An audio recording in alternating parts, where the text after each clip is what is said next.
And I mean, she was doing good for her skill level, but like the magic of movies made us believe that was like actually like really good dancing. Yeah. And there were a lot of white girls who saw that and were like, I'm a good dancer. Yes. I know you'll know where we were when. I know you'll know where we were when.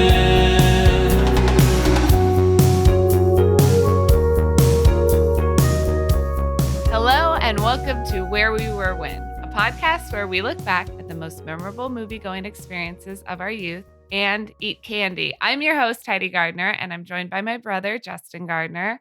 Hello, Justin. Heidi, we're back. We're back. We're through October. We're through Halloween. We're through all the spooky stuff, basically. We are. We had a little bit of fun with that. Yes.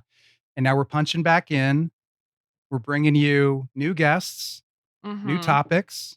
If you don't like spooky, scary stuff, we're going to talk about that a little bit here and there. But we kind of leaned into it. Yes. And now we're back to normal, I guess. Back to normal, back to the lights, the brights.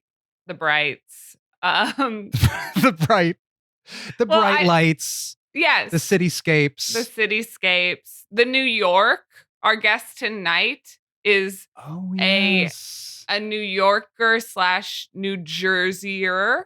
Okay. Nice. I like it. He is a friend of mine that happens to also work in podcasts. And I know that, we've been dabbling in podcasts for a little bit, Justin, but this guy puts us to shame. A skosh. Yes. Yeah. Yes. This would be our 16th or 17th episode. I'm not quite sure. But Jelani, he's like a pro. Jelani's a pro. Jelani's a producer. He's an associate producer for the Vox Media Podcast Network. He currently produces Vulture's Good One, a podcast about jokes hosted by Jesse David Fox, and Recode Media, hosted by Peter Kafka. Now, Jelani said I didn't have to say all this stuff, but I'm going to say it anyways because it's part of what makes him amazing and why I like him so much and why he became my friend. He loves pop culture, hip hop, sneakers, comedy, anime, cartoons, which Justin, I mean, we love all of that stuff. Correct? Sneakerhead. Yes. Yeah. Saturday morning. Absolutely. Yes. So we're going to get along. And he also does small comedy videos on the side on Instagram and TikTok. He's very funny. He's Jelani Carter. Hi, Jelani. Hey, guys. Hey, Heidi. Hey, Justin. How are you? Doing great. Excited to have you. Amazing. I'm excited to be here. Yeah. I mean, this connection between Jelani and I all happened from a podcast that he produced, the Good Ones podcast. A.D. Bryant was on it. And you shouted me out, right? Yeah. I saw that I was already following you because I've been a fan of you since you joined the cast at SNL.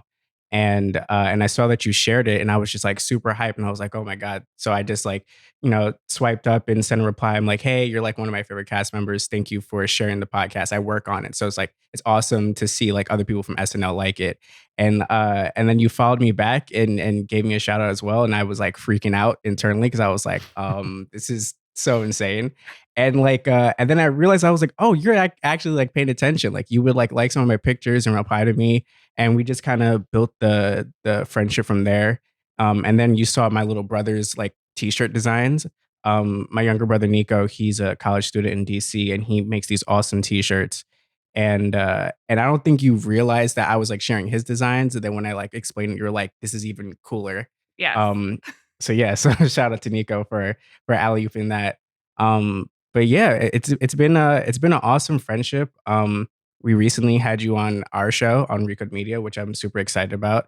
So yeah, thanks again for having me and just for being an awesome friend.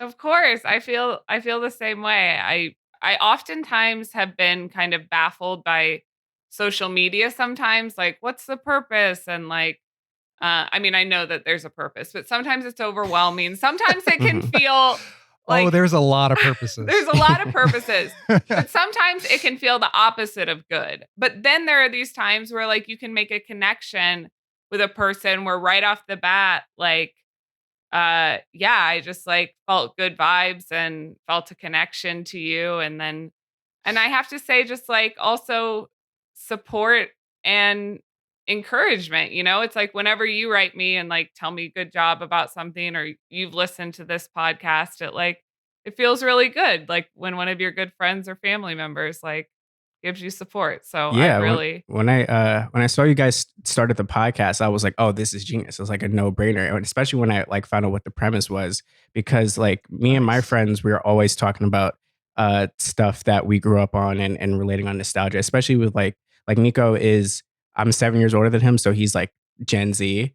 But he was always able to like hang with me and my friends because like he had like me and his older cousins to put him onto all the like cool cartoons and music and everything. So that's what a lot of our conversations are about too. Like outside of just like, regular stuff, we're always talking about like, oh man, remember this show? You remember this movie? And like, we just get into like hour-long conversations about just a bunch of dumb stuff. So yeah, so I love the show. yeah, you and Justin have something in common being the older brothers. I feel like you guys are the taste makers for like the younger sibling. Like you're our first like foray into taste, basically. I Yeah, think. We're the gatekeepers. Yeah. We're Oh the yeah, for gatekeepers. sure. Yeah. Yeah, the only reason why my siblings are cool is because of me, and I'll take full responsibility of that. Yeah. I'm not saying the same thing, Jelani, but I feel it. Mm-hmm. I feel that a lot. I'll give You it know. to you, Justin. You put a lot of stuff on my radar. A lot. It's really all I had to do, like back in the day, it was like, what do we have to do in this island that was Mamo and Bampo's house, right? Because there was nothing around it, right? And you really couldn't go outside and play. So, I mean, that, it's like we were consuming, let's just be honest, way too much media, like way too much, right? Mm-hmm. But in order to be like the pop culture aficionados and like these trivia junkies that we are now today, I mean, there's got to be a lot of input, So I just, I think we, it's like one of those things. I think we kind of got lucky, Yeah, in definitely. some senses, Yeah. being able to like really like lean into it, and be students of it. So Absolutely. Well, we're going to get more into the nostalgia, the pop culture, but we got to start with candy. It's how we start every show. Did you guys get today's candy? Yes, I did. Good. I got this package Okay. from you. Uh-huh. So I'm gonna open it Doesn't now. look like my writing, but okay. All right, that's your writing, Heidi. Come on. By now, don't you realize? Looks a little bit more like this stuff? you're writing to yourself. I don't think so. Okay. I don't think so. I don't think that that's the case at all. Because Jelani and I kind of just both had the candy up like this, but then you. Yeah. I saw it in your hand. I know. It seems like you're gonna dig deeper though. I've got these Sour Patch Kids heads. Okay. 2 in 1. So Okay. that's interesting. You got extra I've got- sour. The Sour Patch Kid Crush Edition. Oh, Okay. sick. I didn't even know that was a thing. That's awesome. See, Jelani, we're just expanding your horizons already. Nice. We're gonna circle back to that because I have things to say. Sour Patch Kids watermelon? Sour that Patch Kids what we're watermelon. doing? That's what we're doing. Okay. All right. We're doing that. Now, let me say, I really appreciate, though, that you included in this also the Haribo watermelon so that I can do a taste test Oh well, between the two. I'd love to hear you do the taste test because I've had that Haribo Boo watermelon. So but- let's dig into the Sour Patch. We're gonna dig into Okay. the Sour Patch. Now, Jelani, when you heard this was today's candy, like what was your first thought? Sour Patch watermelon. So it's funny enough, I'm not like the biggest fan of just like watermelon proper, but I do like watermelon flavored things. I remember you said on a recent episode that you're not like a huge fan of like watermelon either. So when I heard that, I was like, yes, like I feel you. Yes. It's fine, but it's not like something that I like go for, like out of my way Yes. for. But like watermelon flavored like candies, like Sour Patch watermelon, it's my jam. Like, Yeah. There's something hype. about it. Yeah. It's better than watermelon. Watermelon candy is better definitely than agree. watermelon. Mhm. Yeah. I don't get why actual watermelon doesn't translate for me, because I get it when I have the watermelon candy, that flavor, it's almost like a watermelon needs to be injected with more sugar or so. Like, I know that sounds Yeah. Sure. Something to um, heighten it, to like bring out the flavor a little bit more. yes. Absolutely. And they're very like, they're not as dense as I remembered. mm, You know? Didn't they Mhm. seem like they were chewier? hmm, I'm not exactly sure. It seems like I guess the few times I've had them, it's like the same consistency of chewiness, yeah. but It's that doesn't probably just me. surprise It's me. probably because I haven't had them in a while. Mhm. Right. Now, I've- Jelani, what's your would you rather eat a Sour Patch watermelon, a whole bag of Sour Patch watermelon, which, as we all know, you only get the one flavor, the watermelon, Mhm. or a pack of Sour Mm. Patch Kids? I would normally go for straight up watermelon. Like Yes. Sour Straight Patch up. Kids are cool, but I know what Dive flavor I in. want. I like prefer when candies like do like a specific flavor, like Starburst all pink. Like I'm down for that because I'm like, Mm, you had the best one. Why would yeah. you even try to like leave it up to chance to get something that you don't even like? So Okay, Jelani, you are probably one of these people that is a smart person with taste, where when you don't think all flavors of like Starburst or Skittles taste the same. no, there's definitely a difference for sure. And there's a reason, because it's true. And there are Yeah. some people that we brought on this podcast that they insist that it's like they all taste the same to me. It's like, how on earth does lemon taste the same as like sour apple? Yeah. Nah, Like, what no. is going on? Yeah. You They know? make the different flavors for a reason. It comes in different colors Yes. I on know. purpose. I It's think crazy. it was Andrew Dismukes thought that all Gobstoppers and Skittles were all the same flavor.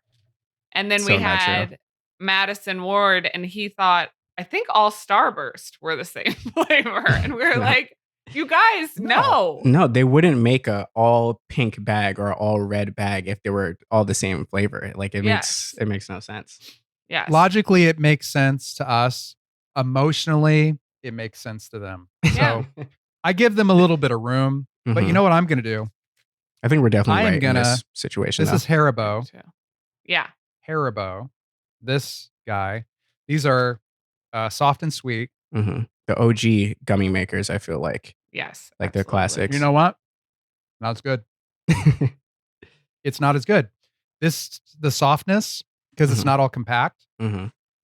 I don't know. This actually doesn't even taste like watermelon. It's got it. I've I'm- had those before. It's got its own thing going on. It, to me, tastes like Bubblicious watermelon gum, which no problem You know what? with there. Honestly, it tastes like soap. I'm not a fan. I am ditching these guys. So I will tell you what you should open are those Sour Patch Kid Crush that you have. Those these guys, are I'm fantastic. very intrigued by those. Yeah, Jelani, I recommend those wholeheartedly. I think they're better than regular Sour Patch Kids Okay. All right. because then I they've definitely got gotta the check like them out. really nice. Crush flavors. And there's a very big difference. I agree. Between the Sour Patch Kids consistency. I wish you had some Sour Patch Kids with you. Mhm. The Sour Patch watermelons are much softer. These are chewy as fuck. Okay. Like these are getting stuck in my teeth. Mhm. Those don't. Maybe it's because like the extra like sugar and like the sour powder that comes on it, it like adds to the chewiness, or I don't know, but the science is Yeah. there. Whatever the science is, Mhm. I'm okay with that. But I'm just saying that those guys are definitely chewier. So, I mean, I think we've covered all the bases that there is to cover Mhm. on the Sour Patch universe. It's For this basically that episode, Sour Patch watermelon are delicious. And they win. I occasionally think I find haters out there on Sour Patch watermelon. And the one thing they always hate on is the fact that it's just all the one flavor in the bag. But I feel like Jelani like really defended that at its core. It's like, hey, if you have the best thing, why wouldn't you want to eat like a bunch of it? Exactly. Like, what more could you ask for? Like, why ruin it with other flavors that you like might not like? Just get the one that Yes. you do. And Dive in. I mean, they must know watermelon's the Yes. best flavor because they made a whole box of it. So, Yep. I mean, Sour are you Patch. gonna They go know. against Yes. Sour Patch? Like, I wouldn't. Exactly. That is the best point ever. Sour Patch was like, this is the one we're going to make a whole bag out of. We're not making a whole bag out of yellow Sour Patch Kid. Mm-hmm. So it's on Sour Patch. They chose their favorite. They made a whole bag of it. And, the conversation rests there. Mm-hmm. You gotta take it up with Big Candy if you have a problem with it. Mm-hmm. Yes. I want to point out some size difference though. Watermelon, Mm-hmm. Sour Patch Kid. These are the heads. Oh my God. Look at Oh, that wow. thing. Okay. Yeah, it's like I would They have don't thought that was like- the whole kid. Yes. I know. This is the heads. So this is the third one that I had. The 2 flavors in one. And you basically get 2 smashed together. So check out the heads, the 2-in-1s, because they're massive. But is it just a head, Justin? Like, is it just a face or a whole little body too? It's a full body. Oh, So there's the head. okay. You can see it squared off, and then there are the feet. Okay. Okay. Gotcha. You can kind of tell. Okay. Beautiful. Beautiful. These are pretty good. Actually, these are pretty good. They taste like a bomb pop. Ooh. Okay. Yeah. Okay. I'm intrigued. I'll have to pick those up the next time at CVS or some other drugstore. But now that we have gotten to our candies, let's talk movies. Jelani, it's your job today to kind of school us on your past, your nostalgia, where you were Lots of when. pressure. Lots of pressure. We can't wait to find out more about you. So, what is your first pick? Your first where we were when movie pick?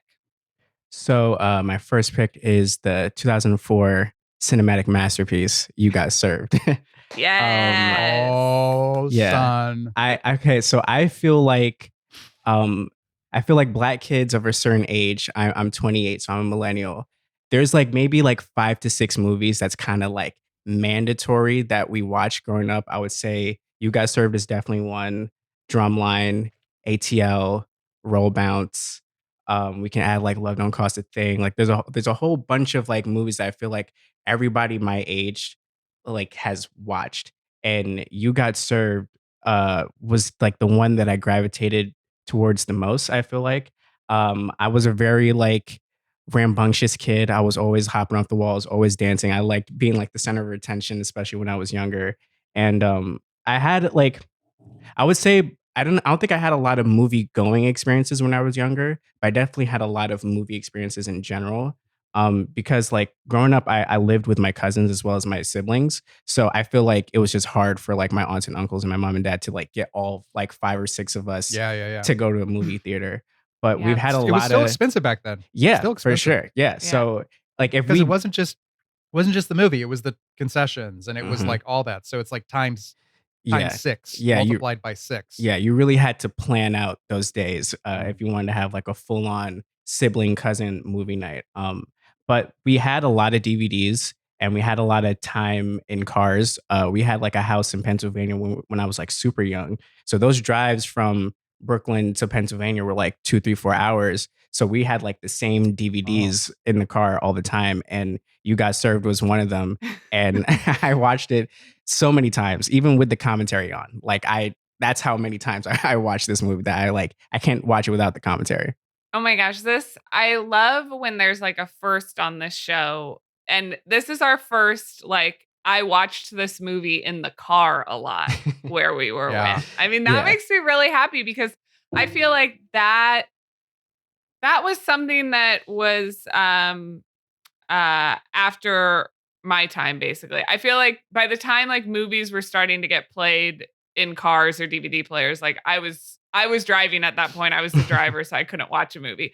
So I can only like imagine what it was like as a little kid to be like on a road trip and yes, get to watch your favorite movie in the car. Yeah. We always had like maybe like 6 to 7 DVDs in the car, and any given time we're like watching stuff. Like if we're not on our like Game Boy Advance or just reading or like falling asleep, we'll have these movies on. So yeah, You Got Served was one of them.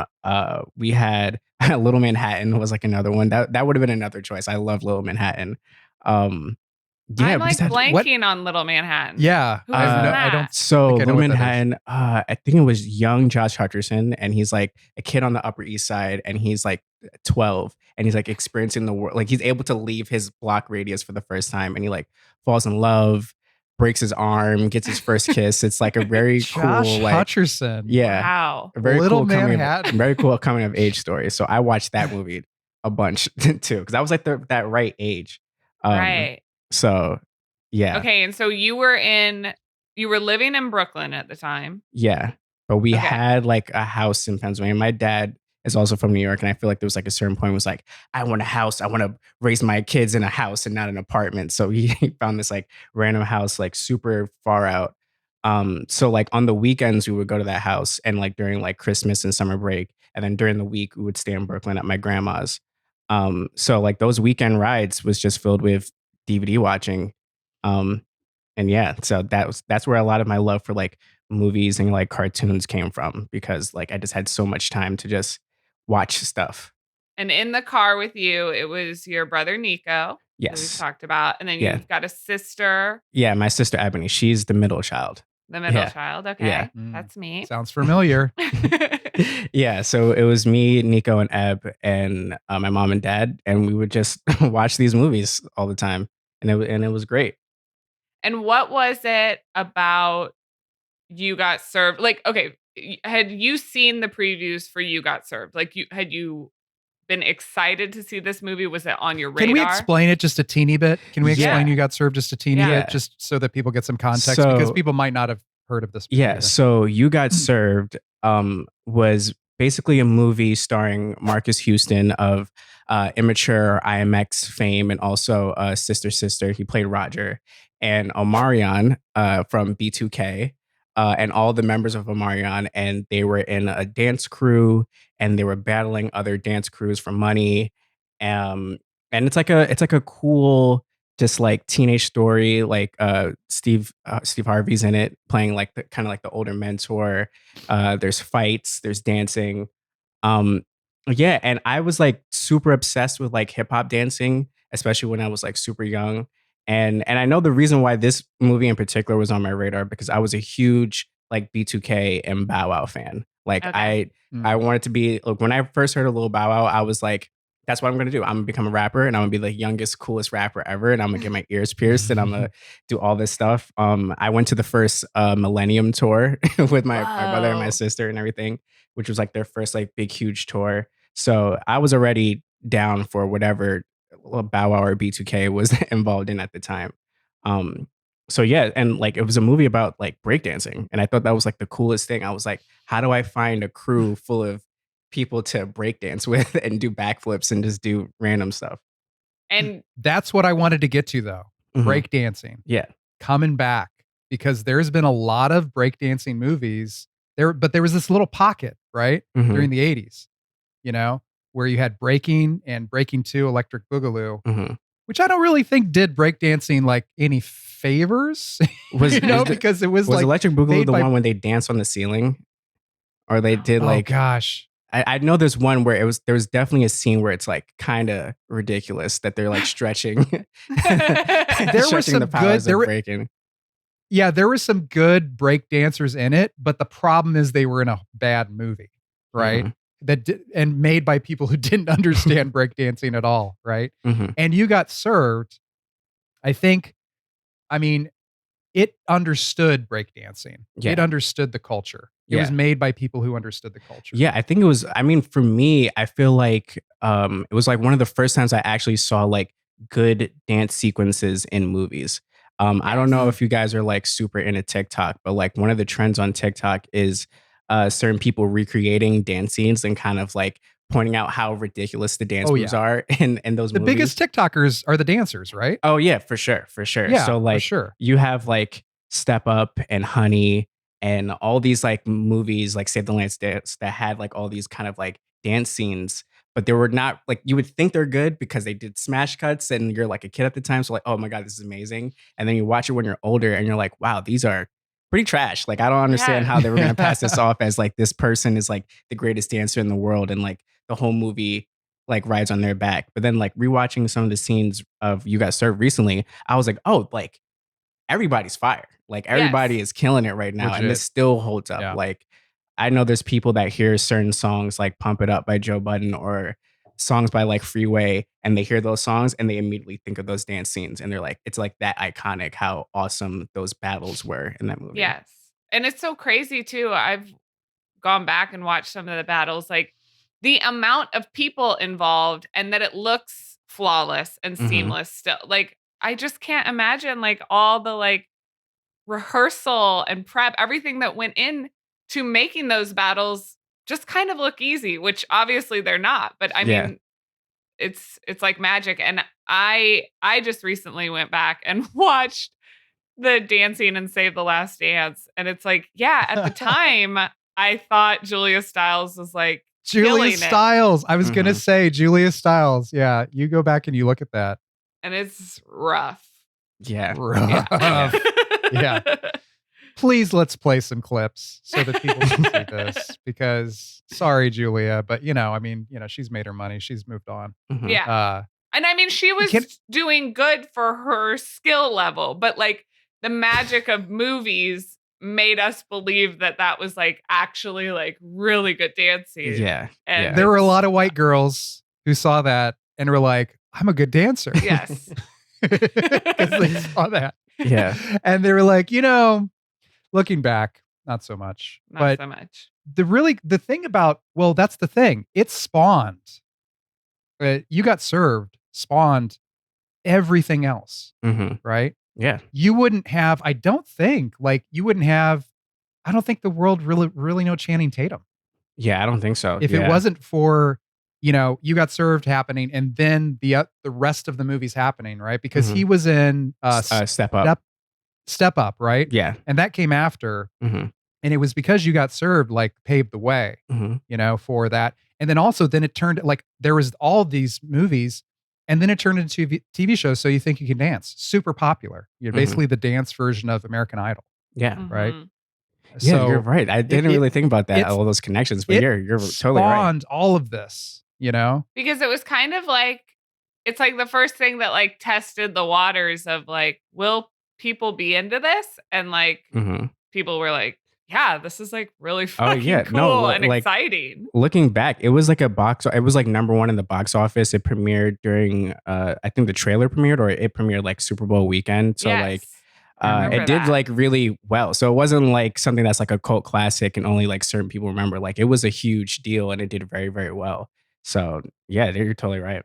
Now, Jelani, did you and your friends like ever try to recreate one of the sequences? Like, how far did you get into the breaking, the flipping? I cannot flip, but I definitely can still dance. I feel like all my friends like kind of still view me as like the dancing kid, especially because like freshman year of high school, we had like a spirit week type thing. And at the end of the week, I guess they always like done like this like dance battle between like the freshmen and the seniors and everybody. And I'm pretty sure I was like the first freshman to win the dance battle at like Spirit Week. Okay. And I was just nice. Yeah, and that made me freshman comes in, yeah, drops it, and everybody's like him. It made me like low key infamous in high school because everyone was like, "Oh my god, you're the dancing kid with the dreadlocks." I had like long hair at the time. And with dreads too. Yeah. With dreads. Yeah. You're walking in there, freshman dreads. You've got like 100% swagger. And then you just fucking pulled it off. Yeah. Jelani, that was one of those moments. And you delivered. No. Oh yeah, for sure. For sure. I still think about those times. So like good. You should. There's always like I didn't go like super duper far into like forming a crew and everything, but like dancing and music has always been a part of my life, like a big part of like my life and my personality, and it still is. So I can definitely attribute like You Got Served, or even like movies like Stomp the Yard that came out a few years later to like Stomp the Yard. I loved that one. Yeah. I remember that one. Yeah, that one was just fantastic. Like, because it was about Yeah, it was about the frats. Yeah. Right. Yeah. Right. In the And stepping. It's like yeah, all in the black Steppen. rats. Yeah, Yeah. exactly. Yeah, the black frats and like the competitions between kind of like Mhm. Drumline was for like, drums. Yeah. I really remembered that one a lot. Like I thought Mhm. that one was really great because it felt like you ever seen School Days? I believe it's School Yes. Days. Yeah. Yes. It Spike felt Lee. like sort of like it's School Days. If School Days and You Got Served had a baby, it would Yeah. be For sure. Stomp the yard. Stop the Yard. Yeah. Yeah, exactly. Yeah. Yeah, I'm like, now that I'm thinking about it, just a lot of those movies just influenced different times in my life, especially as a teenager. Because I was on the drum line in my high school for a little bit, Whoa. definitely because of Awesome. drum line. I tried to join the step team, definitely because of like Stomp the Yard at my high school. So I'm very influenced by the media that I consumed, as you guys can probably tell. So like Oh, all we those are too. movies meant like so much to me. Well, it's so cool. Like as kids, I mean, we are in these like little bubbles of like our school and our neighborhood. So it is fun when like a movie or a TV show shows you something like that you just never knew existed before. And of course, you're like, yeah, that looks awesome. I will give that a shot. I mean, Hmm. for me, it usually was like, yeah, I'd see like gymnastics or something. And then, of course, take gymnastics lessons or ballet, realize Yeah. I wasn't very good at it. And I was wasting my parents' money and quit. But, for a little bit, like you dabble in those things and then you find the one that like you might be talented at. Hmm. You get exposed to those things, and I think like movies as teachers and I mean or just entertainment in general as teachers, right? Something with like You Got Served and Stomp the Yard, you can like pause, or slow mode it, right? And learn stuff from that, right? I Mhm. have to imagine, Jelani, like, how many times did you like try and like slow motion something so that you could really get the moves down, All or the just like time. watch it again and again? You know what I'm saying? Like All the time. Yeah. all the time, right? Yeah. It was And it's it was like one of those things where like me and my like friends would try to like battle each other and like recreate the moves, or just we'll see something on YouTube and we're like, all right, we're gonna do that move next time, like we're like challenged, or like at a dance like party or something like that. Like Mhm. yeah, it's slowing, I mean, especially when even with like music, I like had like a little MP3 player, and I would like slow down certain songs and try to like learn the words of like certain rap songs and just like get into it like Yes. that. So yeah. That was something that I was not very popular in school, but one thing that I did is that when a new single would come out, I could just slow it down and write it down, and I would memorize the lyrics, and I would have a couple bars ready, Yeah, so that you if always there had was a to. time, yeah, I could just like rattle it off, right? Mhm. Didn't work that well It didn't work in that the well school. for me either. I remember there was this girl in my grade school who I knew was going to Florida in the summer, and that her parents had said she could bring one friend.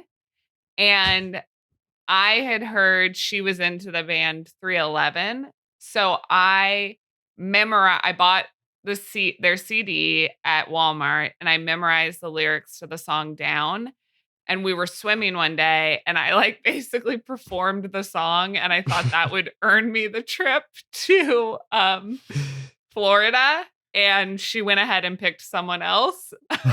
But I still to this day like know those lyrics because I slowed the song down so much and memorized, thinking it She would get missed me. out. She Yeah. missed out. That would have been Yeah.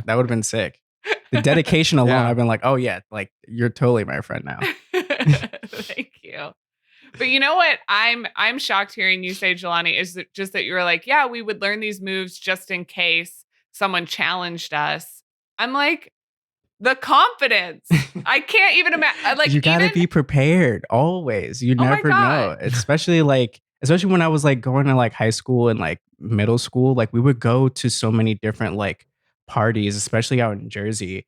And like if you're with like people and like and you know that they're cool, or you're trying to like create that moment, it's like, all right, what's about to be the moment that's gonna like solidify me with all the like cool kids? Like if like a Yes. circle opens up, you gotta go hard and you gotta have a few moves in order to like just at the ready in order to like solidify that moment. So like I still do low key. Like if I'm at like a party and I know like one of my songs come on, I'm like, all right, someone's gonna open up a circle and I'm gonna get ready to come in and just like hit my little Harlem Shake and kill it, and everybody's gonna remember and it's gonna be cool. So you just gotta always have certain stuff tucked away for any given moment where you're like, time to show off just like a little bit. I love Can that. we talk about real quickly? Sorry, Heidi, did you want to say one more thing? Well, I just wanted to say I love that because I feel like in the majority of human beings' brains, when that circle opens up at a party, most people are like, please do not push me in the middle. And I love Jelani. I mean, I want to go to a party with you now that you are like, I've got my moves. I am ready for the circle. That is incredible to me. Yeah. I just have to shout that out.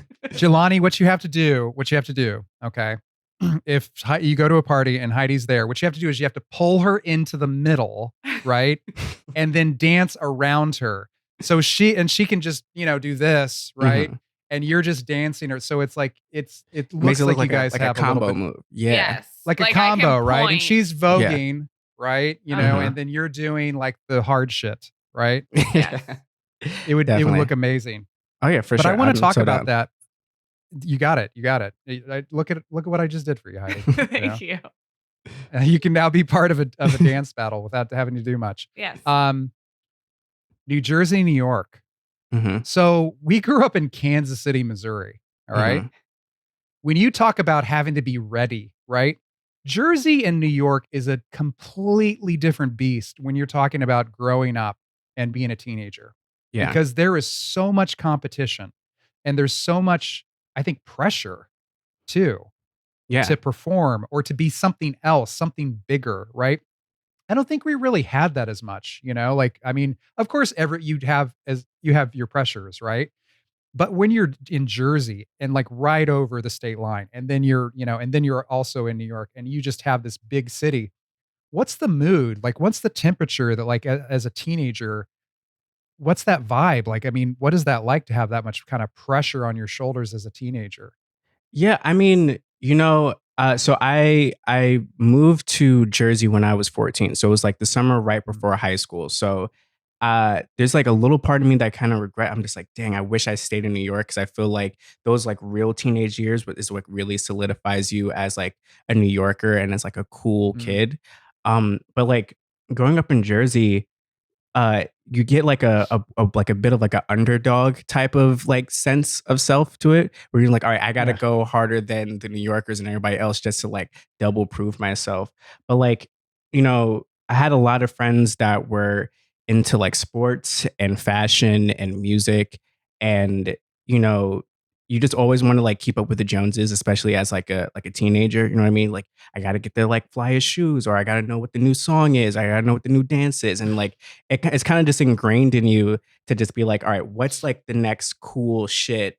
So I'm like always prepared and I'm never like behind. Like I remember like the year I discovered like rap blogs, it changed my life. I was just like, I'm on these blogs every single day. I know who the new rapper is. I know the new songs. It's just like I'm in there. And I was always the type of kid that would even like read like the little album pamphlets and like figure out who was like behind the scenes people and everything. So I was always like a nerd about like things I was like super passionate about. Like even with like cartoons, like I was like the kid that knew who the voiceover actors were. Wow. I knew who like John DiMaggio and like Tom Kenny and like everybody was, like a Cree Summer, you know what I mean? Like I knew who those people were because I just thought that was so fascinating. And especially, and I also like picked up on it. I'm like, that character definitely sounds like another character from a show that I watch, and I want to know what the link is. And when I found that link, I'm like, this is the coolest thing ever. The minutia. Yeah. So minutia. Yeah. I feel a transition coming on. Mm-hmm. I feel a segue. Mm-hmm. We just mentioned Tom Kenny. Yes. I feel like we should talk about Jelani's next Where We Were When. Yeah. Mm-hmm. So my second choice is the SpongeBob SquarePants movie, and I saw this movie 3 times in theaters. Yes. I just 3 times. I'm pretty sure this was like my first like favorite movie. Like, Oh. Oh, yeah, for sure. Like, I don't know how I even saw it 3 times. I think I saw it once with my mom, and then I hung out with a cousin, and they were like, "We're gonna go see it. You should come with us." And then I saw it like a third time after that with like my other mhm. family. Like, I was just like obsessed. I'm like, this is it. Like, this is peak comedy. This is peak animation. This is like all I ever wanted in something. Yeah, the SpongeBob SquarePants movie is it's just so rad. It's so quotable. Still holds up. It's one of my favorites. I love when you're little and like, because I feel like when you're an adult and you're jaded and like you've already seen a movie, like, and someone invites you to it, you're like, oh shit, I already saw that one. When you're Mhm. little and you love a movie and it turns out like you said your cousins were going to see it again, it's like, oh hell yeah, I get to Mhm. see that movie again. Like that was the best, the Yeah. multiple viewings. Yeah. I mean, because SpongeBob was already like one of the biggest cartoons like ever at that time. This is like 2004. So it was already like a few seasons in, and it was already like picking up steam. So I was already like obsessed with it because I thought it was so funny. And when I found it was like a movie, I was like, yes, it's like one long SpongeBob episode. Like, what more could you ask for? Um, and it was just so good. Like the jokes still hold up. I think that was my first time seeing who like Scarlett Johansson was because I remember seeing like commercials on Nickelodeon's like this is Scarlett Johansson and she's playing Princess Neptune. And I was like, what? And it was just so cool. It was just so cool. I just thought it was so funny. And did your siblings see it with you any of those times? I believe so. I believe so. Okay. I'm pretty sure we were still in New York and we must have seen it at some like AMC. Um, but yeah, no, I definitely seen it with Nico and Eb, and then I saw it with like my cousin Miles and his sister, and then my other cousins at a certain point. And I think it was just like a week where everybody was seeing it, and I was just hanging out with different family members, and I was just Yeah. like, yeah, I'm down for whatever. And Yeah. were all the family members as into it as you were, or do you think you were like the ultimate SpongeBob fan?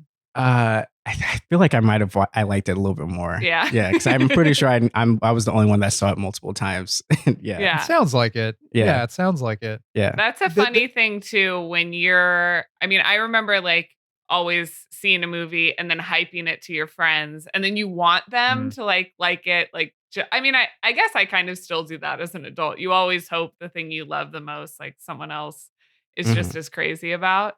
Um but usually you're the one that's like the most obsessed if you're Yeah. like pulling everyone else to come see it. Mhm. Oh yeah. Oh yeah. Now, one thing I wanted to ask though is you said that you saw it in the city. Mhm. Okay. The city movie theater. Little bit different than the just normal suburbia movie theater, Yeah. Yeah. right? You know, couple Usually, stories, it kind of yeah. goes up, Usually right? always packed, Or it always goes got to go up like down. a bunch of escalators. Yeah. Mhm. And it's like I feel like to me, like the movie theaters was just so big. It was like the biggest screen ever. Like, I mean, movie Huge. screens are still pretty big, but as like an adult, I'm like, all right, this makes sense. But when you're like a little kid, it's like, oh, this is 1,000 feet. You know what I mean? Like this is taking up the whole entire room, and it's all my favorite thing right now. Oh, Yeah. Well, and there's an AMC Empire. I think they still call it the AMC Empire Mhm. near Times Square, Yeah. which Yeah. has a screen that is like one of those. It's not IMAX screens are different, right? When somebody goes into an IMAX screen these days, they expect like a really like tall screen, right? Mhm. But back in the day, IMAX meant it was like a 7-story tall screen, right?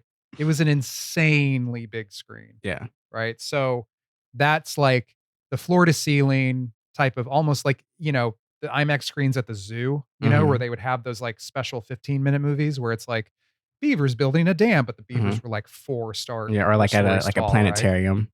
yeah. Mhm. Yeah. Yeah. Exactly. Like the one AMC Empire, I think has one of those. Mhm. And it was just like gigantic. And that's just like you don't generally get that in the suburbia movie theaters as well. You Nah. get to go and see those. Justin, So I it's just have it's to a special kind. shout this out because you just said the IMAX movies at the zoo where it's like beavers in a dam. And I was like, I think he's going to say beavers in a dam because we saw the beavers IMAX at the Chicago Planetarium. And I, for some reason, have never forgotten that Yeah. little IMAX movie. I've It's looked it up. emblazoned. It's just like that made beavers for me. And Mhm. I remember I remember them being such hard workers from that planetarium movie.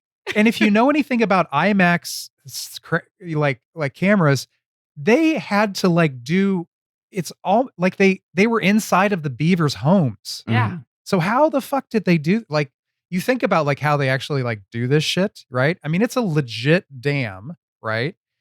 It's not some sort of construction, right? It's not on a set. It's like, how did they like maneuver and then convince the beavers to come into this specific home Yeah. so that they could get all of this footage? Like now, you don't question it then. You're just like, oh, look at this is where they live, Yeah. and like as children. But you think of like all the machinations it would take to like actually have something like that happen. And these massive fucking IMAX cameras at the time, they were huge. Yeah. Like they've gotten smaller, but they were film cameras. I think right? about So they that had to, about like, most like animal entertainment, anything, and where it's like showing like Right. people's like what people's animals' homes or anything like that. Like Meerkat Manor, I'm like, how did you? What do you mean you got I meerkats know. and you can see where they live? Or even like whenever you see like, oh yeah, this is like a cheetah and it's like the fastest thing in the world, and you just see them like jump over anything and they're just like living their life, just eating Yeah. and just chilling. I'm like, where are you in the Serengeti that you're able to get this, and how are you able to get it such high res? Yes. It still makes no sense to me. I'm like, you must have the longest Brave. lens in the world. I know, Yeah, because they're we're brave all, and they're patient. Yeah. yes, because we're all walking out around in the world, and it's like, you get 5 feet from a squirrel and it runs off immediately. Yeah, So you it's can't get like, close to any type of animal out here. No. They just automatically go up. So I'm like, you got a whole gang of beavers and they're just chilling. Like that makes. Yeah. What did you do in order to convince these guys to just chill and build their home in front of you? And I think it's called Beaver's IMAX, everyone, if you want to look it up. I'm definitely gonna watch it after this. I'm so It's very It should fascinated. be good. somewhere. Yeah. It should be somewhere. We've got movies now though on our phones, right? Yeah. So, that was another thing that you mentioned. It was 2004. Well, 2005, what launched? YouTube, right? And for years, there was a bunch of shit on YouTube that shouldn't have been there, right? Until they got their copyright straight. And now obviously it's like it's all square. Yeah. So I have to imagine too, like, when we're going back and we're looking at that stuff. In any event, SpongeBob SquarePants. Yes. Well, Let's talk about Tom Kenny. The like the OG, like one of the best GOAT. like voice actors of ever. Yeah, he's done so Yeah. many characters. Yeah, he was so good in this. I was always like fascinated by the fact that like whenever like an animated movie comes out, like you can tell like the budget is different because it looks like noticeably more crisp and detailed than like a TV show. But I feel like SpongeBob was always one of those TV shows. Like one of the running gags is like they would always have like those well painted out like stills of certain like comedic moments. So when that happens, you're just like, oh my God, this is hilarious. Yeah, and this one is just I think like one of my favorite scenes is towards the end when SpongeBob like sings the Goofy Goober song and then starts playing the guitar and floating everywhere. And I thought that was like, I still sing that song randomly, like I'm a Goofy Goober rock. I just thought that was so funny.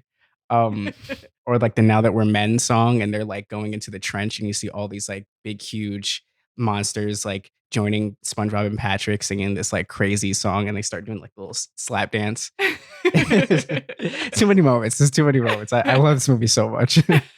I love that it still holds up too, because that's a thing also with animated movies. I feel like sometimes I'll go back now and watch one that I was like, was everything to me as a kid. And I'm like, oh, this is very basic for kids, which is wonderful, Mhm. but it's great now that obviously it's like Tom Kenny, it's SpongeBob, it's still funny, it holds Mhm. up. That Yeah. doesn't happen all the time. And like a few jokes that I feel like would go over your head as like a little kid, but when you get older, you're like, oh, okay, I get it now. Like Yeah. Yeah. those are my favorite types of animations, especially when it's like, I think it's like a big thing now to like make like a kid's show, but also like have like little things for like grown-ups or like teenagers Oh yeah. to like hook them in order to like Oh, build yeah. a whole overarching story. It's like, oh, Levels of humor. yeah, it's amazing. Yeah.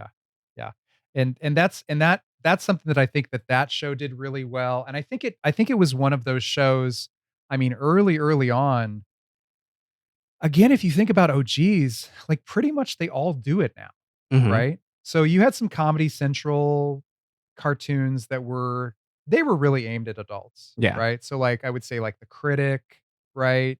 And Dr. Katz, right? But they were really more aimed for adults. Like I think also probably like Ren and Stimpy. Although Yeah. Ren and Stimpy was so fucking weird, you Yeah. know? Yeah, Ren That and Stimpy like was and wild. it was wild Yeah. and it was very like suggestive, right? Mhm. Whereas SpongeBob, I think, had more innocence, but then it's Mhm. just sort of elevated it a little bit, right? So it Yeah. kind of like I think set a good model for like what could be done and like respected and like somebody would actually want to watch it. And there was like a continue, there was storylines and Mhm. there were characters that you could get in as opposed to just like Ren and Stimpy, which is just like off the wall, just craziness, and it doesn't really ever like lead anywhere, Yeah. right? Yeah. Uh, but Tom Kenny, man, Tom Kenny is one of those guys that like Heidi and I, he's definitely part of our story. He's lived a lot of lives, Mhm. right? Because SpongeBob SquarePants, but before that, or maybe almost close to around the same time, he was one of those founding members of Mr. Show. Oh, Mhm. yeah, that's right, Yeah. that's right, yeah. Yeah. And so he was Mr. Show, but then even before that, Shakes the Clown, he was part of the alternative comedy scene with Bob Odenkirk and those guys, David Cross, Mhm. those guys, like I think in like the early 90s and late 80s in LA. Um, he was the one of the main bad guys in Shakes the Clown. Yeah. So he's always been sort of like there, that voice, that, kind of like, type of like Mhm. creepy, like probably would have been a great Joker, in Oh, some Batman yeah. Ooh, I movie, would right? love that. That's a good Right? I mean, idea. Yeah. yeah, Kenny would nail it. He would Yes. nail it, Yeah. right? Like a really definitely like, and I mean, because I really feel like that character that he played in Shakes almost had that Joker vibe, Mhm. right? I really do feel that. Um, Man, I'm surprised he but I hasn't played love Joker that. yet. I I gotta, like, go back. agree. I I gotta see know. if he Or has. even just I voiced him. It's Yeah. like that. Well, Mark Hamill, I think, just killed it, and Yeah, so Mark like Hamill he was so iconic. So iconic. yeah, I think Yeah. Kenny probably it probably was between Mark Hamill and Tom Kenny, like for that Mhm. part, Yeah. because people were like, we need somebody that sounds like Tom Kenny, and it's like, well, Mark Hamill kind of wants to do it too. Let's try them both out, and Mark Hamill won that round. Mhm. Um, but yeah, I mean, I feel like he's just he's consistently popped up, and Heidi, was he there for the show that we went to?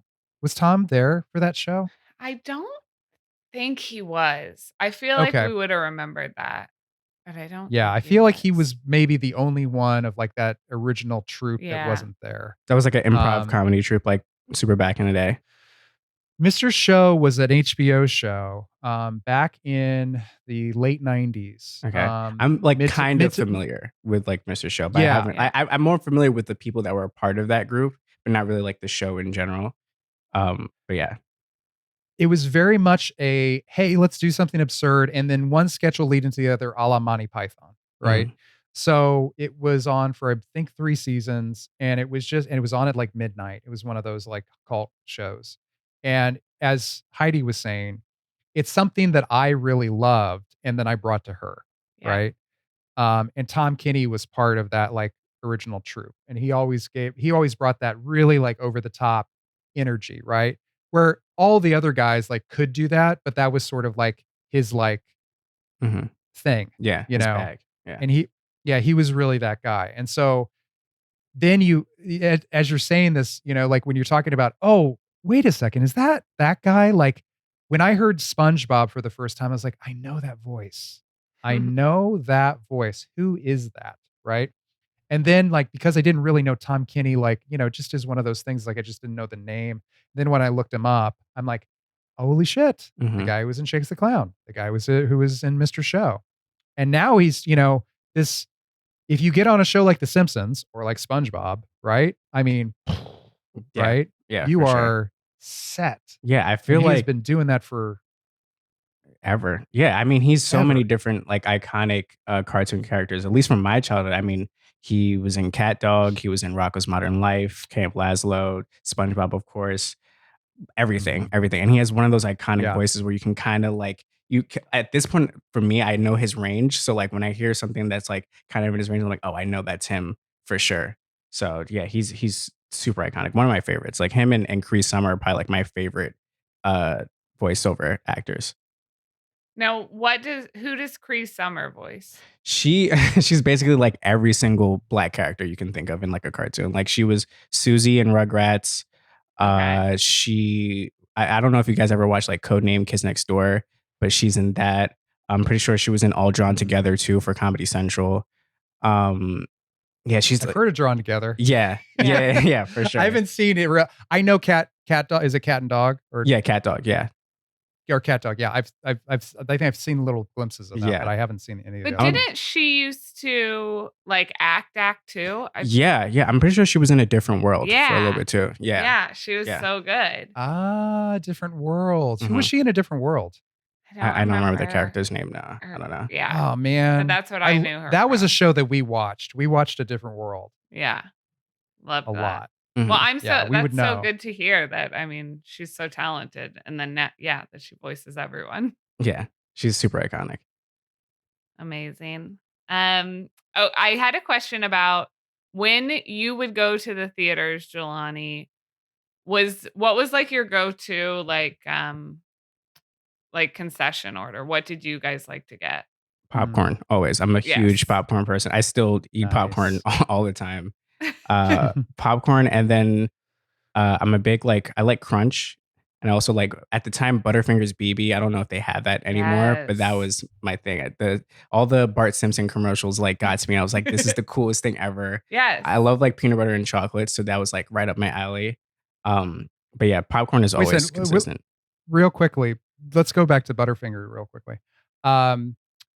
What did you? I mean, like, what specifically did you like about the Butterfingers? Like, what about the taste did you like? I think it was like a good contrast between like chocolate and like peanut butter, and I like the flakiness too. I thought the flakiness was like cool because like I love Reese's, but like Reese's like peanut butter cups get too mushy too quickly, and I love like candy bars. So when I had like Butterfingers for the first time, I'm like, this is perfect because it's like the perfect like consistency. It's not like too messy. Crispity, Yeah, crunchy, peanut buttery taste of Butterfinger. Right? Yeah. I agree. I love that you brought up.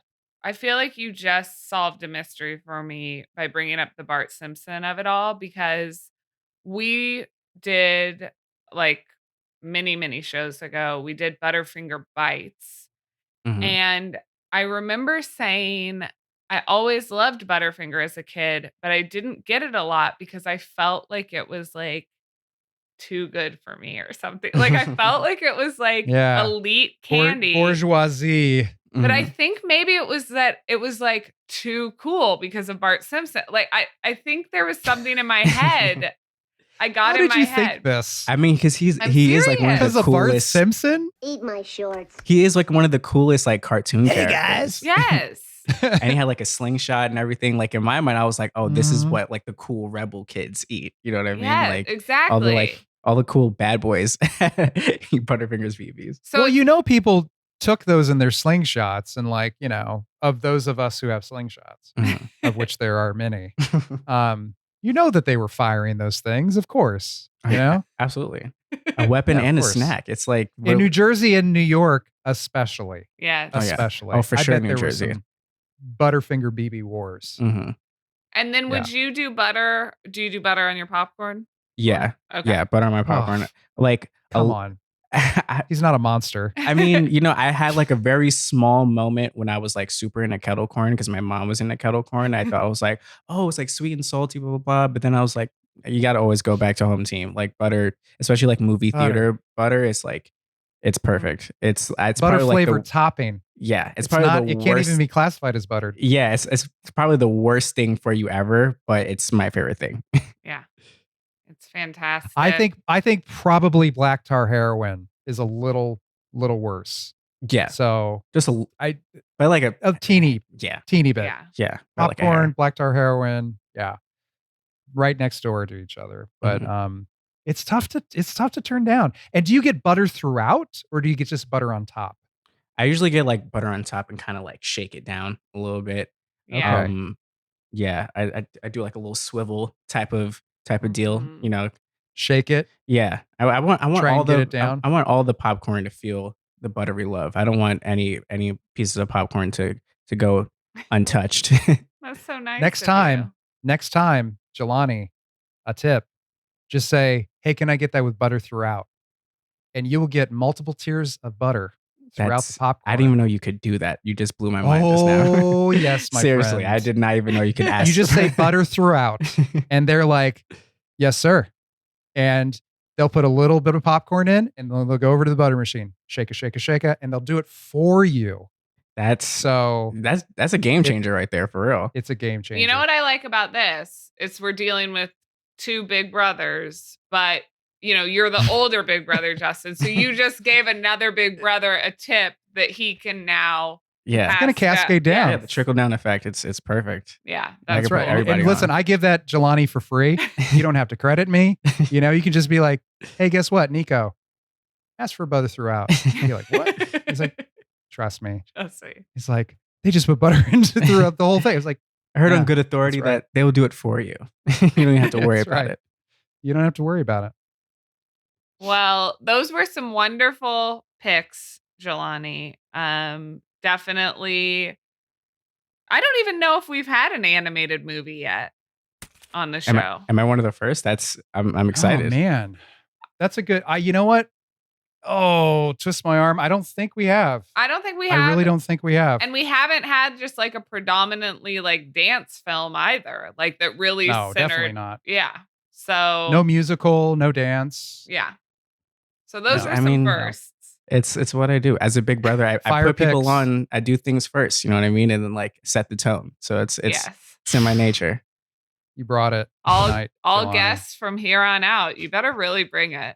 Oh man. You got served by Jelani Carter. Mm-hmm. Period. Eternally served. Yes. Eternally served. That's a good t-shirt. Hey, Catherine. Make us a t-shirt.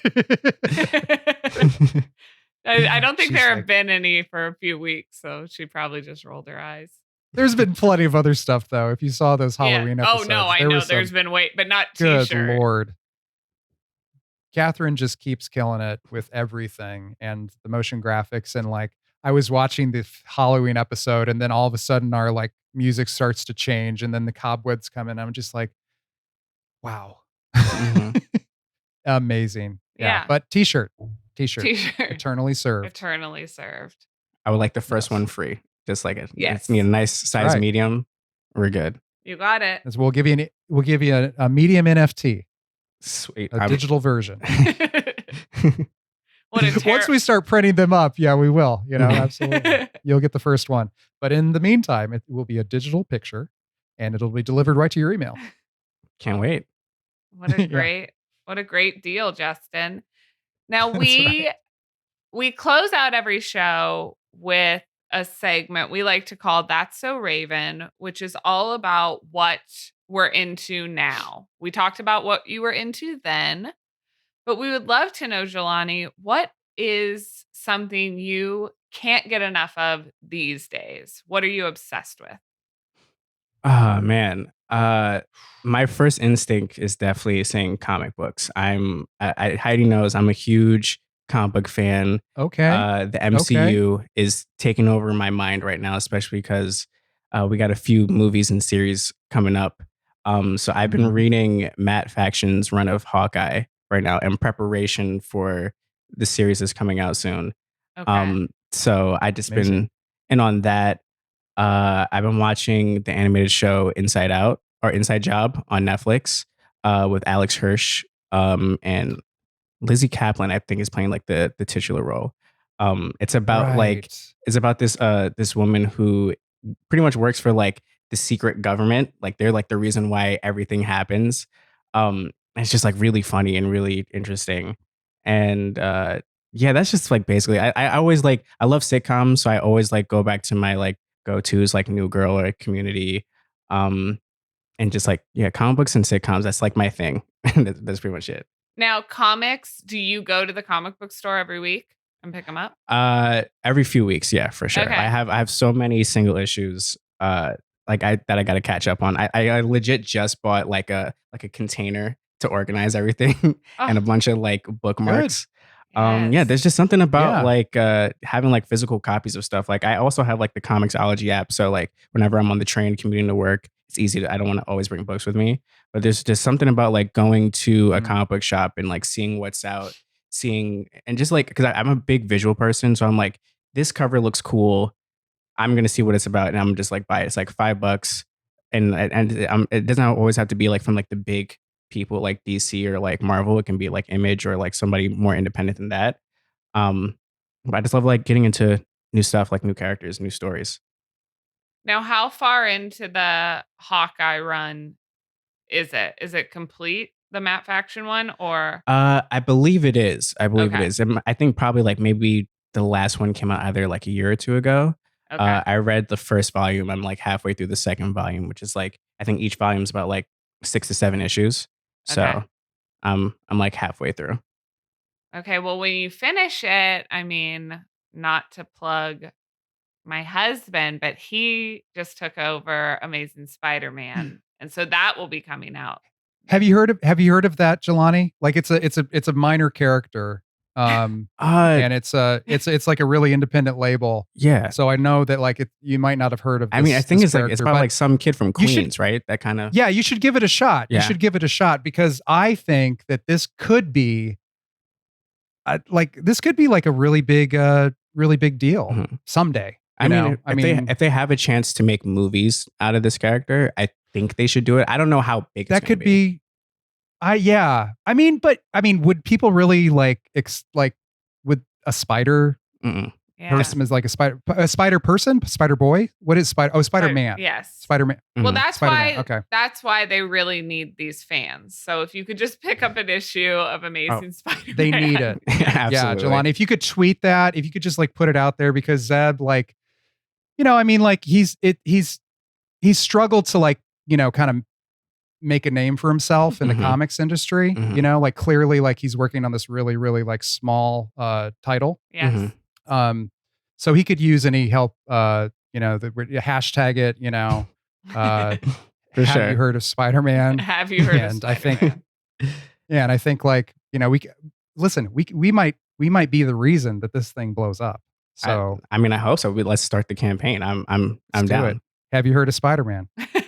There's another T-shirt right there. Have you heard of Spider-Man?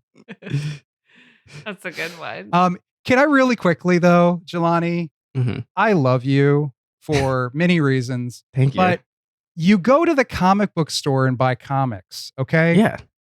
Heidi and I haven't talked about this very much on the show, but that was our thing.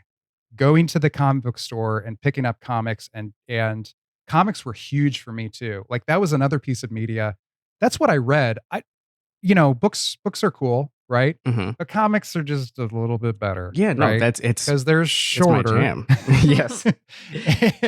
And they also, like we talked about entertainment as teachers, they also sort of like, you start to draw a little bit. It's like, I want to draw my hero and character, and so it opens up it just sort of expands your mind, I think. And I think Oh, yeah. comics don't really get their fair due when it comes to really how influential they've been on a huge swath of pop culture. I would probably argue that most people who are writing content or making movies or this, they probably started with comics because it is a storyboard.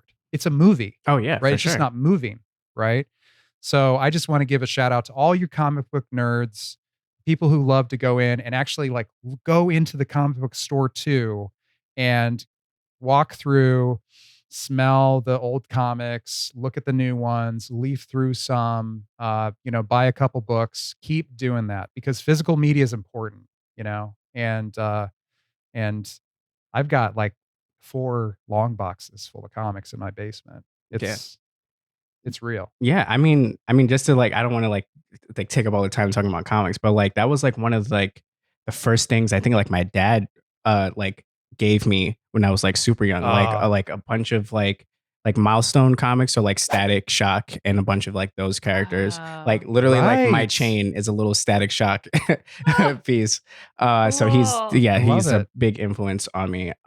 Yeah, he like gave me all these comics and there were like these like Black and POC characters and I was like this is amazing. And then when the Static Shock cartoon came out, I remember being a kid. I'm like, oh, they made this for me. Like, I'm a young black kid with Yeah. dreads, and like everything that he's into, I'm into. I'm like, they made this specifically for me and nobody else. So comic books has like always been like a huge like deal in my family. Yeah, comic books and anime. Like that was like the thing that me and especially my siblings connected on, because like I'm 7 years older than Nico, and that was like the thing that like kept us like tight, like connecting on different shows and like and music and everything. So I know yeah, for Nico sure. loves Static Shock. Like Yeah, I mean, we're huge anime fans and cartoon fans. this is going to be a good transition for what my That's So Raven is, because I'm going to talk about Jelani's brother, Nico.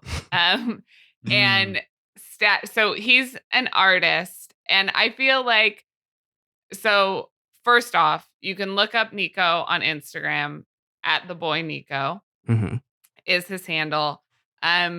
Right now he's like been making a lot of like t-shirts, right? Would you say like that's been his big thing? Yeah, t-shirts and like random collages on his page. Yes. That's like that's his thing right now. Yes. Nice. And I feel like, so Jelani posted his brother Nico's t-shirts, which right off the bat I was just like, these are incredible.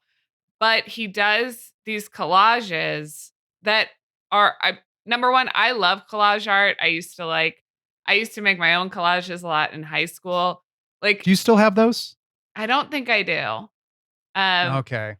But, you know, I would say like for my age, I thought my collages were good and creative. Like Nico's look like art, and they're art of like your favorite things, like, you know, an Allen Iverson like collage, NBA, music.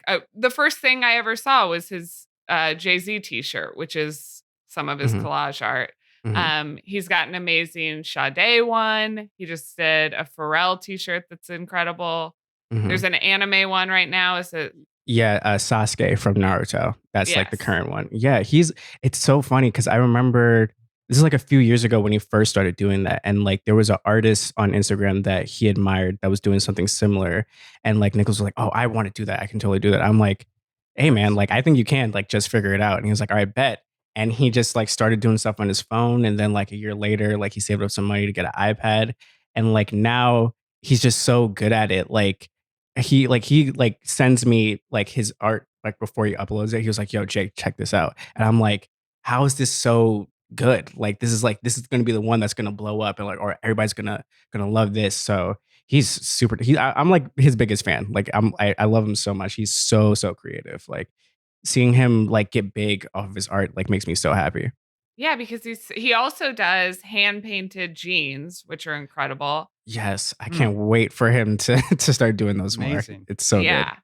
And then on top of just being like this incredible artist, I have to say that once I connected with him and I had ordered some of his t-shirts, he like wrote me a handwritten letter. I was like, you are an artist. You're like, and it was like on the most beautiful stationery. I still have it on my dresser. Like, not only does it just remind me of just like the goodness in people and like what a great person he is, but also it's like it's this cool stationery that has like airplanes on it. It makes my dresser look better. Like, and it's handwritten. He's got beautiful handwriting. It's just like someone that, you know, like is an artist. Like it's just pumping through them, this creativity, this passion, like at all times. And obviously that's why the work is so good. And I just encourage everyone to check out his Instagram at the boy Nico. Listen, the holidays are coming up. That's what I'm saying. You can start ordering like cool Christmas presents right now. T-shirts, collages, hand painted jeans. The man can do everything. Yeah, he can. He's incredible. Yeah, that's So Raven. So Justin? I love it. I love it. Okay, so can I talk about an artist? Another artist too? Yes.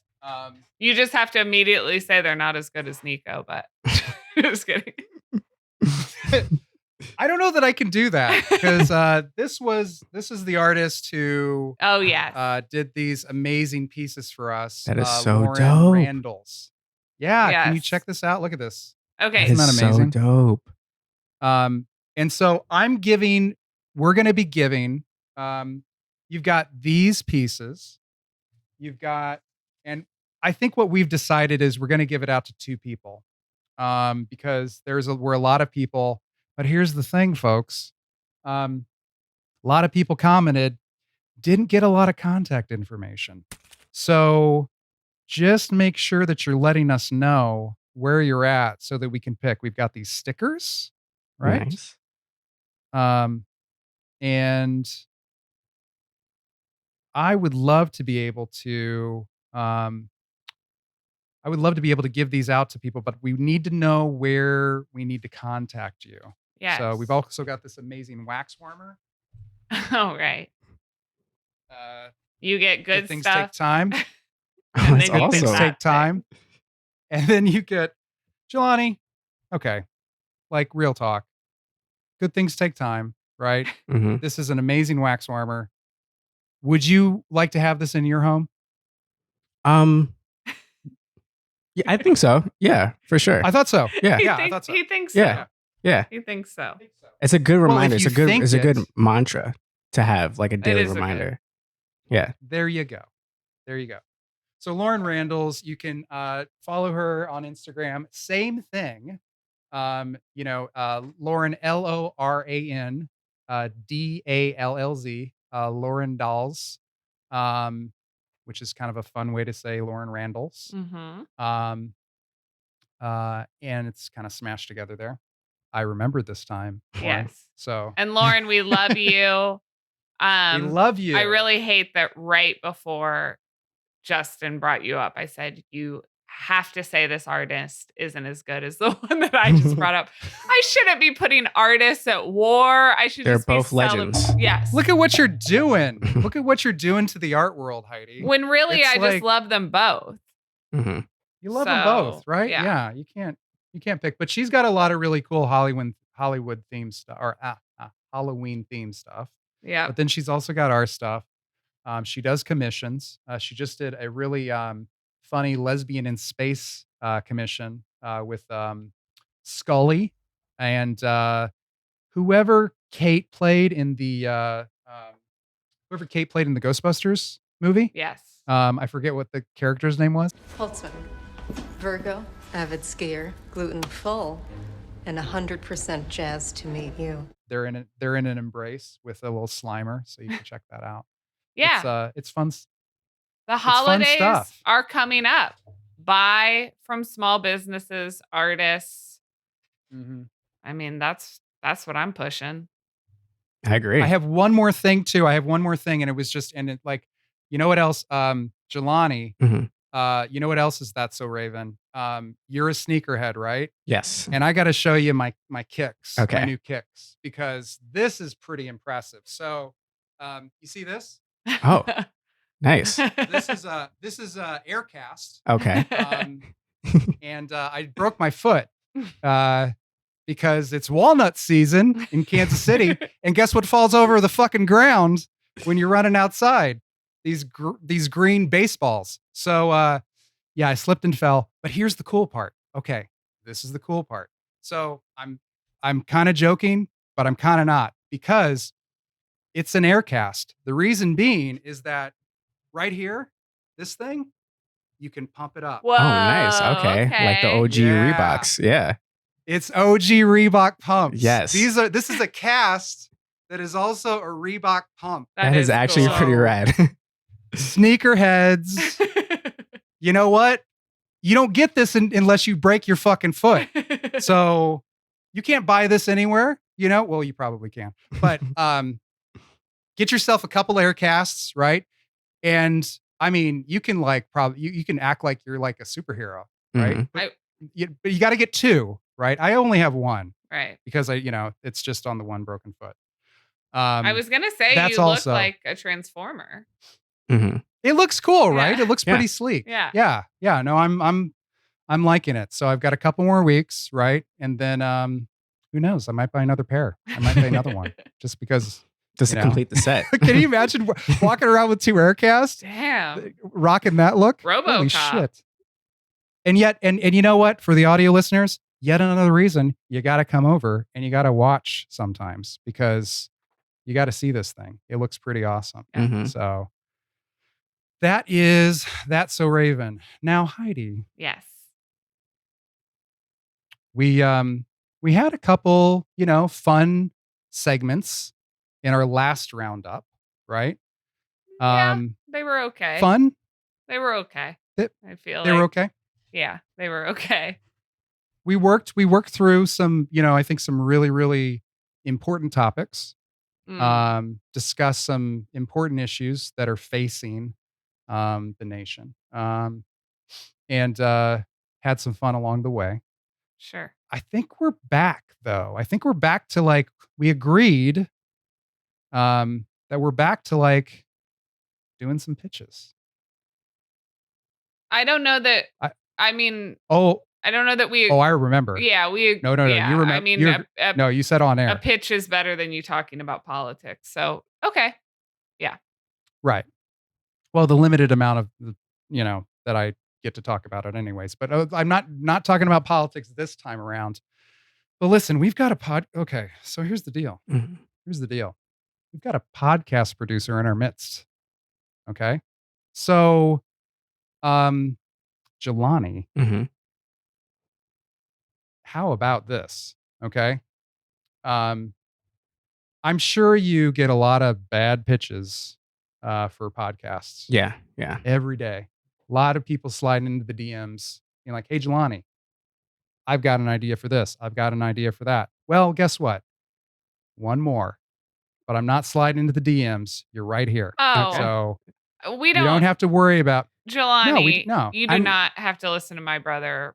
I mean, pitch. I don't mind. I mean, I'm always looking for like new ideas to, help right. help produce or greenlight or even just give it some like feedback on. Okay, well, you're nice, but Listen, if I give him some gold and we get this ball rolling, like that's what. Hey, okay. would you rather get a pitch sketch? No, I wouldn't. So Okay. Just okay. Well, then I'm, you're welcome. Jelani's running a little cover for you this week. Jelani. So, I really like comic books. Okay. But what's more interesting than comic books are the people that work at the comic book store.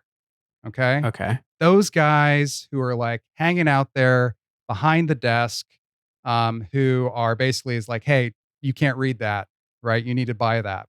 I would love to be able to do a podcast that really gets into the lives of the guys who are the comic book sellers. I don't know what you would call it. Mhm. Something that you would probably be interested in too, I would imagine. Oh yeah, for sure.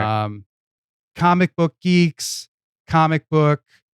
I don't know. It's like you're the genius that can come up with titles, Mhm. right? Okay. Yeah, for sure. But maybe if you don't know, we should move on to the next one. well, no, it's like I've heard that you shouldn't title something because the title's going to change anyway, right? So that's number one. Number two, have you heard about? Do you know what a brony is? Yes, I've heard of a brony. Okay, so I think that would be that is a ripe area for podcasting.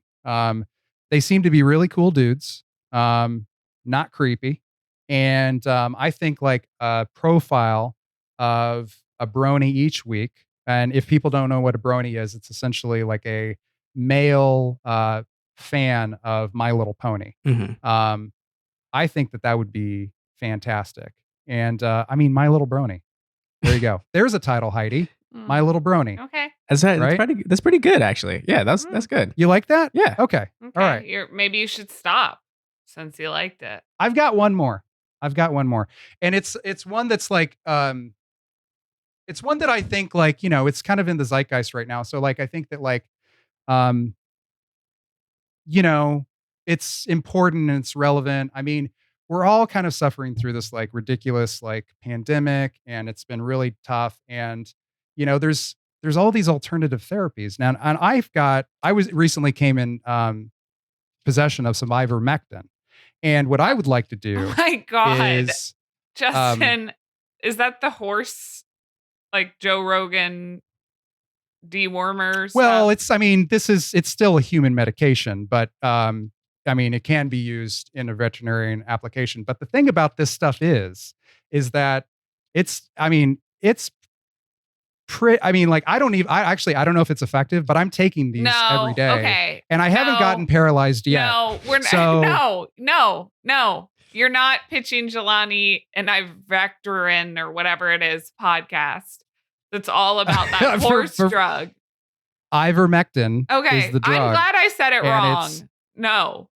Okay. No. Jelani, I am so sorry that it got to that point. Just, if you're interested, Jelani, you know where I'm at. I'll have my people call your people then. Oh my God. That's great. That's great. I love it. Oh my God. Okay. Wow. I didn't see that coming at all. You never do. No, You never do. I don't. No. Jelani, thank you so much for being here this week on Where We Were When. Thank you so much for having me. I was excited about this for all week. I was super nervous. Good. I hope I did well. No. Oh my gosh. You're amazing. You're amazing. This is great. Absolutely amazing. We're so lucky to have you. I can't wait to go to a party with you and dance battle and be in your Same. crew. I'll already be Same. prepared. So Okay. Yes. it's going to be great. I don't have to be prepared because Jelani is prepared. We thank you so much. We thank everybody for listening this week, and we'll see you again soon on Where We Were When. Bye, guys. Bye-bye. I have to say, I was a fan of this woman before, I feel like now a lot of people are a fan of her, but I actually got to know her in an improv class in LA. She's an inclusive sizing consultant and content creator. She has garnered attention from major publications for her video series of the portrayal of fat bodies in film and television. It's Rosie Blair. Rosie, hello. Hi. Oh, so fancy.